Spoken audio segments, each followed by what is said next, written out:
Cik klišejiski, bet gadi patiešām skrien kā stirnas, jo īpaši IT pasaulē. Interneta attīstība Latvijā aizsākās līdz ar Latvijas neatkarības iegūšanu, un šajos 20 gados mēs esam sasnieguši ārkārtīgi daudz. Mēs varam lepoties ar 4. ātrāko internetu pasaulē.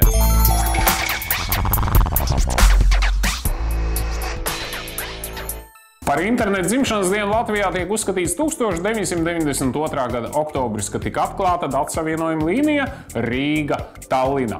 Šī savienojuma ātrums bija 2,4 kilobiti sekundē.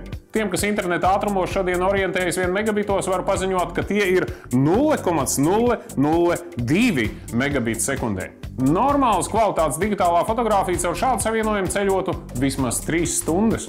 Cik jūs šodien maksājat par savu pastāvīgo internetu pieslēgumu? 5 slatus mēnesī, 10, varbūt 20. Jums būtu interesanti uzzināt, ka pirmā pastāvīgā interneta līnija tika izveidota 1997. gadā.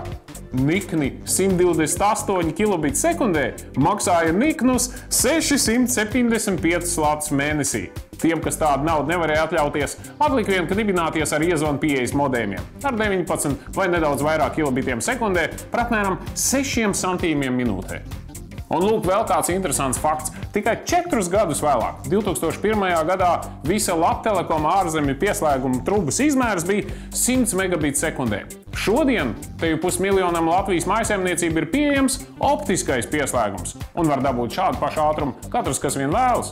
Manuprāt, šie cipari lieliski izskaidro neticamo internetu attīstības ātrumu Latvijā. Tas, kas mums pirms 10 gadiem šķita vienkārši nereāla fantastika, šodien ir atrodams teju vai katra kabatā.